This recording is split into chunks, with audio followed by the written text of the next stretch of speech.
40 komandan militer Israel masuk daftar penjahat perang internasional.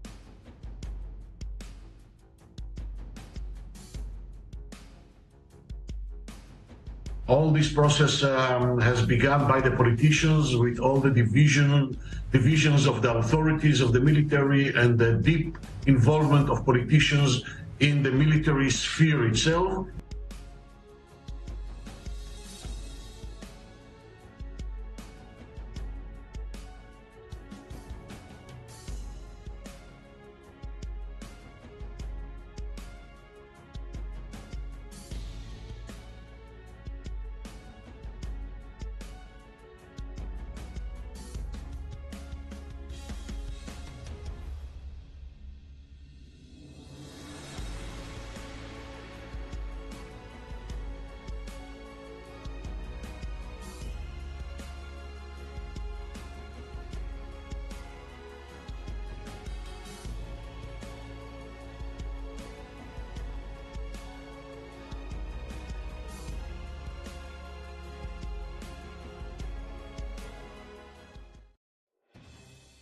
Pengadilan Kriminal Internasional dikabarkan telah menerima daftar 40 perwira militer Israel yang dipastikan terlibat dalam pembantaian di jalur Gaza, Palestina. Di Den Haag, Belanda, adalah organisasi Nirlaba Demokrasi for the Arab World NGO yang telah menyerahkan daftar tersebut kepada ICC. Tak hanya terlibat para komandan tempur militer Israel juga ikut merencanakan genosida di Gaza. DAWN mendesak Jaksa Pengadilan Kriminal Internasional untuk segera melakukan penyelidikan kepada para tentara Israel yang menjadi tersangka kejahatan perang dan kemanusiaan. Penyerahan daftar puluhan perwira pasukan pertahanan Israel dilakukan DAWN dalam secara atau seruan Jaksa ICC pada 17 November lalu untuk menyampaikan informasi relevan. Direktur Eksekutif DAWN Sarah Leah Whitson menegaskan bahwa para perwira militer Israel harus menjadi tersangka utama dalam penyelidikan pengadilan kriminal tersebut. 40 komandan yang bertanggung jawab merencanakan, memerintahkan dan melaksanakan pedoman atau pemboman tanpa pandang bulu, ucap Whitson. Mereka yang melakukan pembunuhan massal warga sipil di Gaza harus menjadi tersangka utama dalam penyelidikan ICC, katanya dikutip dari FIFA Militer. Lebih lanjut, Wilson memastikan segala upaya pemerintah dan militer Zionis untuk menutupi fakta tidak akan berguna. Rezim Benjamin Netanyahu wajib membuka jalur untuk ICC terkait penyergapan para perwira militernya untuk menghadapi tuntunan pengadilan kriminal internasional. Meskipun Israel telah melakukan yang terbaik untuk menyembunyikan identitas banyak petugasnya, mereka harus diberitahu bahwa mereka menghadapi tanggung jawab pidana individu atas kejahatan yang terjadi di Gaza, ujar Wilson.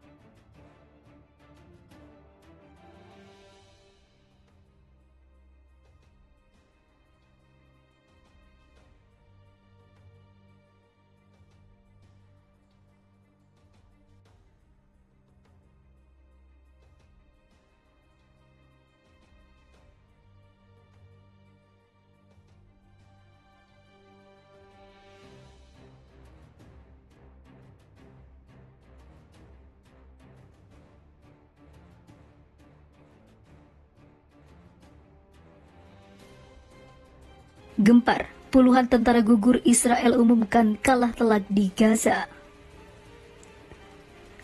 Puluhan tentara Israel gugur lagi. Perdana Menteri Zionis Benjamin umumkan bahwa ini kekalahan paling telak dalam perang melawan Hamas di Gaza. Perang Israel-Hamas tercatat sudah lebih dari 30 hari berlangsung. Pusat pertempuran sengit Israel dan Hamas terjadi di Gaza Selatan dan Utara. Dalam 24 jam terakhir ini, 10 tentara Israel telah tewas dalam pertempuran darat, termasuk seorang kolonel pemimpin pangkalan depan dan letnan kolonel pemimpin resimen.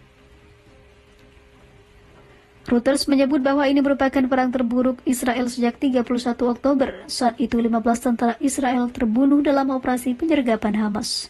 Sehingga sudah puluhan lebih tentara Israel gugur dalam peperangan melawan Hamas sejak gencatan senjata usai.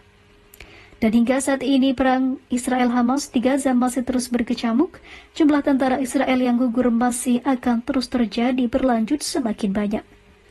Padahal sehari sebelumnya Dewan Keamanan PBB telah mendesak gencatan senjata sepenuhnya. Ditambah lagi Presiden Amerika Serikat Joe Biden menyebut Israel telah kehilangan dukungan internasional sebanyak-banyaknya. Biden mengatakan Perdana Menteri Israel Benjamin Netanyahu bahwa menurutnya ia harus mengubah pendekatan jika tidak ingin terlambat dan kalah telak. Menurut Biden, ini adalah cara perang terkonyol dengan menargetkan warga sipil. Netanyahu merespon bahwa dirinya tidak peduli meski dunia internasional tak lagi mendukung Israel. Ia menegaskan Israel akan terus melakukan serangan sampai pihaknya menang. Kami tak akan mundur sampai akhir, sampai kemenangan, sampai Hamas kami musnahkan. Kelekar Netanyahu dengan pidatonya. Namun faktanya, Israel harus kehilangan banyak sekali tentaranya. Selain itu, dengan sombong, Benjamin mengatakan, siapapun tak bisa menghentikan Israel. Saya sampaikan ini di tengah penderitaan luar biasa, juga di tengah tekanan internasional, tak ada yang bisa menghentikan kami, ucap Bibi atau Benjamin.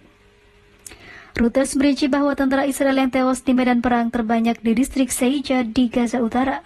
Hamas melakukan penyergapan di saat tentara Israel sedang mengevakuasi kelompok tentara lainnya. Hamas pun mengklaim sampai kapanpun Israel tidak akan pernah bisa menaklukkan Gaza. Menurut sebuah pernyataan, Hamas menegaskan invasi darat Israel hanya menjadi sia-sia dan penderitaan bagi pihak Zionis. Semakin lama kalian berada di sana, semakin besar kerugian dan kematian kalian. Kalian akan keluar dari sana sembari membawa kekecewaan dan kerugian, jelas Hamas. Pemimpin Hamas Ismail Haniyah dalam saluran televisi mengatakan, bencana besar bagi Israel masuk ke Gaza. Ia pun menyangkal rencana Netanyahu yang ingin menghabisi Hamas di Gaza hanyalah sebuah angan-angan belaka.